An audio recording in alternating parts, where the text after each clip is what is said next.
Hi, my name is Stavris, owner and instructor at the DrumChops Drum School, located in Surprise, Arizona.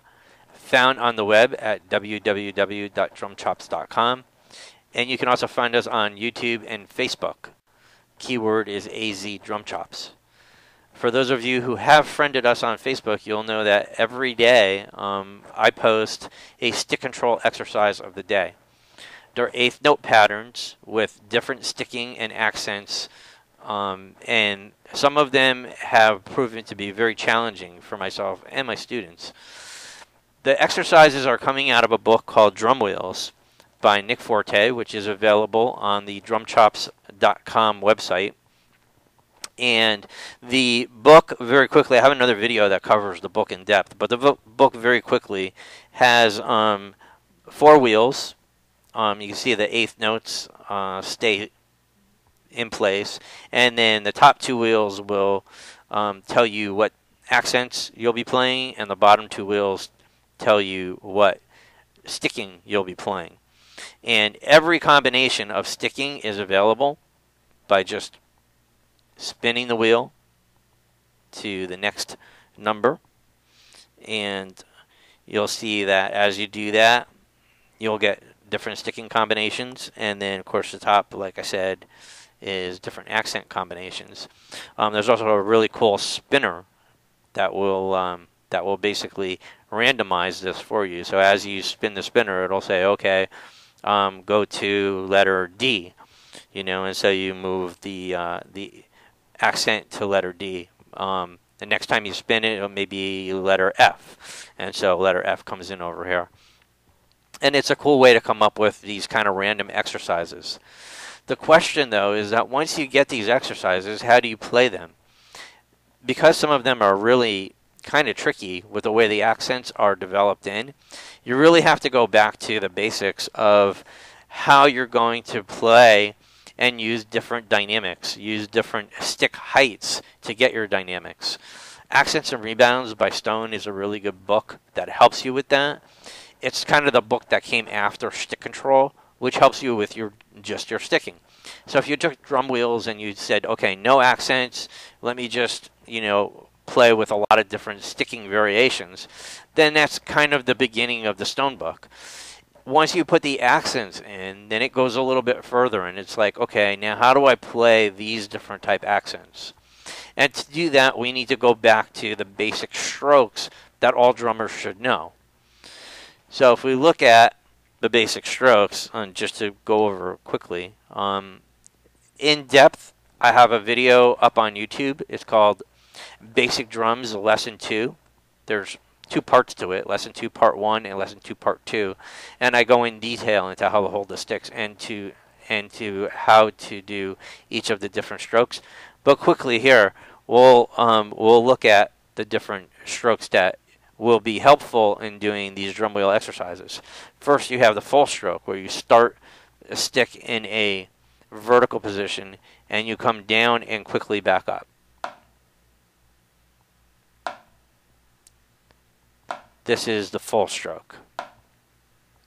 You then have a mid stroke, where the stick is placed midway between a full stroke position and the pad or the drum, and again you use your wrist to snap.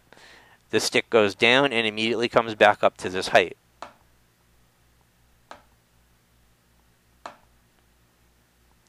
You have the tap, which starts the stick in a very low position, a couple of inches off of the pad. And again, you snap back up to that one area.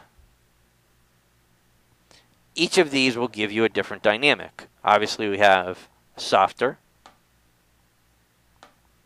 We have the mid stroke, which is a little louder.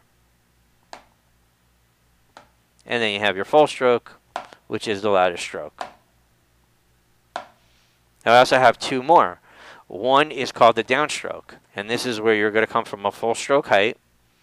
You're going to play and then leave the stick after it hits the pad at a downstroke position. Right? So we're not letting the stick bounce all the way back up. We're controlling it and having it stop here. And the next one that we'll do is called an upstroke, and that's where you start in this down position. you'll tap the pad and then come back to a full stroke position. So I'll do that again. This is the upstroke. One more time. So why are these important? If you had to play a loud stroke or an accented stroke followed by a stroke that was not accented and needed to be quiet, then you would use the downstroke followed by taps.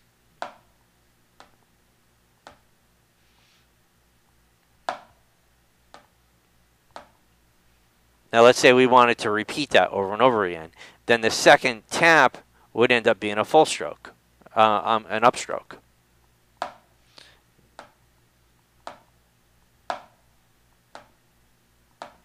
Okay, so to repeat, we have a downstroke, a tap, and then an upstroke.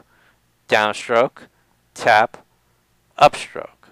Downstroke, tap, upstroke. And that allows me to accent just the first of the three notes. But I'm going to be able to do it much faster because after I play that upstroke, I'm in position to accent the next beat.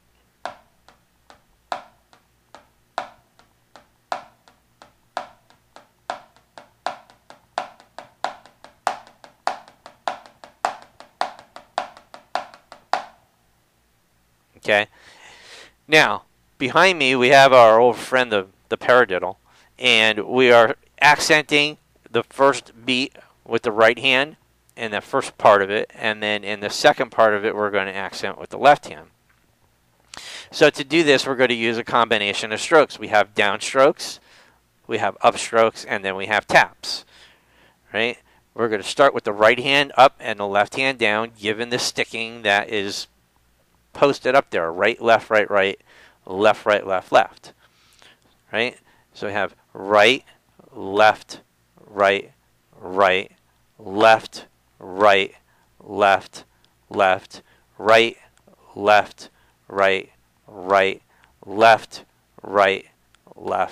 left.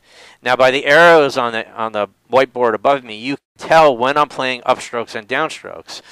And the idea is to get your hands in position for the next stroke. That is the secret to playing the drum wheel exercises, because as you dial up different exercises with accents in different locations, you're going to need different combinations of upstrokes, downstrokes, taps, full strokes, or mid strokes to get the different dynamics that come up in the drum wheels book. So you have to know all of the different stroke types with the right hand and the left hand. And then once you do, you would do these exercises very slow. Again, I'm going to start that paradiddle really slow, right?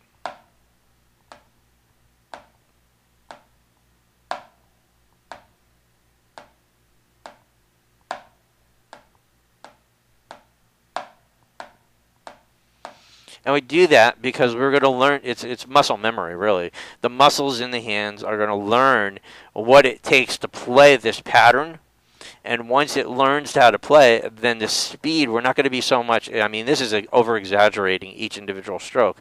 But then once we learn those muscle memory exercises, then the speed will come through, right?